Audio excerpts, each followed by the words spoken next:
How do you construct a data set that fits the landmarks that are given to you? Now, in your study link for this next lesson, you will be asked to do this for the first time this school year. But it will keep coming up again several times over in math boxes in the future.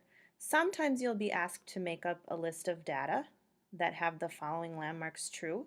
Sometimes it will ask you to do that and also draw a bar graph that goes along with your data. So we're going to talk about how you can build that data set. You have to keep in mind these landmarks because they need to remain true. And you also have to look at how many numbers they're saying you need to have. In this case, it's telling you to use at least 10 numbers. A lot of times in your upcoming math boxes, it will say that you need to use at least 12 numbers. So keep that in mind as well. Now, first of all, let's look at what landmarks they're telling me. They're telling me that my mode is 15. That means that 15 has to be on my list more times than any other number. My minimum is 5, so I can't have any number lower than 5. My median is 10, so that tells me that 10 is my middle value. And my maximum is 20, so that means I can't have any number higher than 20. Well, fifth graders, there are many ways you could go about building this data set. I'm going to show you how I approach it, okay? And at least you can use my way, or if you have another way that works that you prefer, that's great too. But let's try it like this. The first thing I do is I figure out my minimum and my maximum. They told me my minimum is 5, so I'm going to put a 5 down there. And they told me that my maximum is 20. So I'm going to start with those two numbers. Now I already have two of my at least 10 numbers. Now, they also told me my median is 10. My median is my middle value. So I need to make sure that whatever I do, 10 ends up in the middle. Now, here's where I'm going to tell you, I usually make an odd number of numbers in my list because then I can just have one number in the middle and it will work out. But if I were to have an even number of numbers in my list, so let's say my list we're going to have exactly 10 numbers, I could do that too, but I'm going to put two 10s in the middle, okay, to just make sure that no matter what, 10 ends up as my middle value. Now, the only other landmark I was given is the mode as being 15. So I know that I have to have more 15s than anything else. Well, what I do is I just kind of start building it that way. I've already got two 10s here, so I'm going to have at least three 15s on my list. But I want to keep this balanced on each side of my 10s. So I'm going to put a 15, and then I'm going to add a number to this side. It could be anywhere between 5 and 10. I'm going to add another 5. Then I'm going to add another 15. Remember, my goal is to have at least three 15s on my list. And then I'm going to add a 6 on this side. Then I'm going to put my third 15 over here. And then I think I'm going to put a 9 over here. Okay, keeping it balanced. Now, you'll notice at this point, I think I already have 10 numbers. 1, 2, 3, 4, 5, 6, 7, 8, 9, 10. I do. I already have 10 numbers. Now, I could add more numbers if I want to, as long as I keep 10 as my middle value, and as long as I have more 15s than anything else. But I can also stop right here.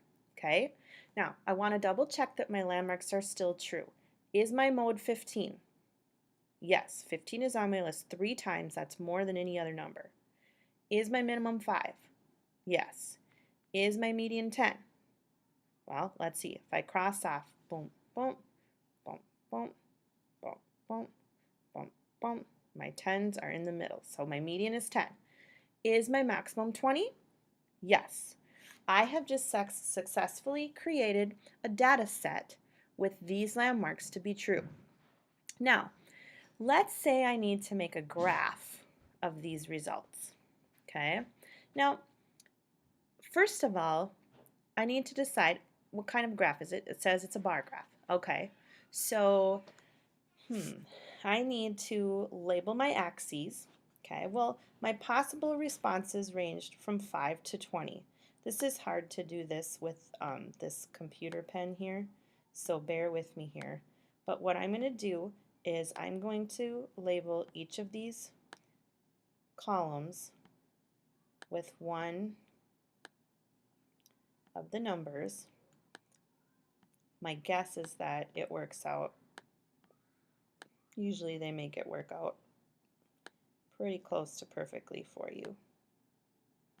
Now, if I were doing this on paper to turn in for work, I would definitely be trying to make it look neater, but it's difficult to do this with a computer pen.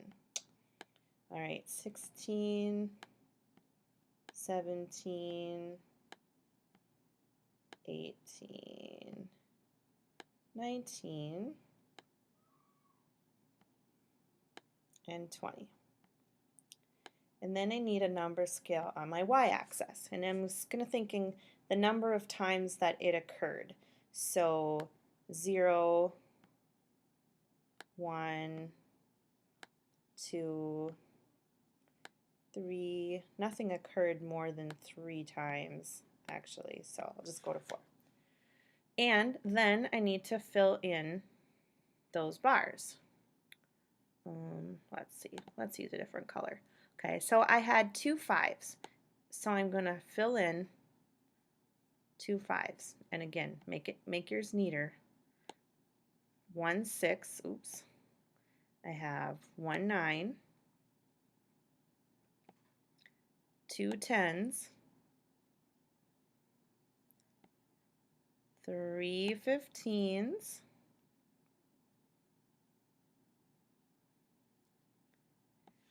and a 20. Okay, so fill in what happened on your graph. Now, here's the part where you need to get a little bit more creative. What could these numbers possibly represent? Okay, I need to decide. So I got to look at my numbers and think, okay, what would make sense? Maybe this would be, maybe students were asked the number of minutes they needed to get ready for bed.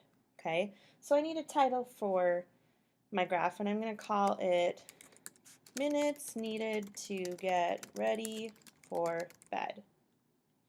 And remember, I need to follow my title rules for writing a title. Okay, so notice how I capitalized certain numbers.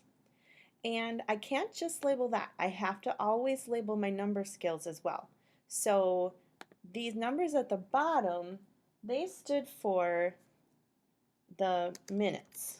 Okay, they stood for how many minutes were needed. Let's kind of center that. And these numbers on this side, that stood for the number of students. Okay, that's how many students reported those number of minutes. Okay, now I have titles, labels, my bars, everything matches. I've successfully created a bar graph to represent this data.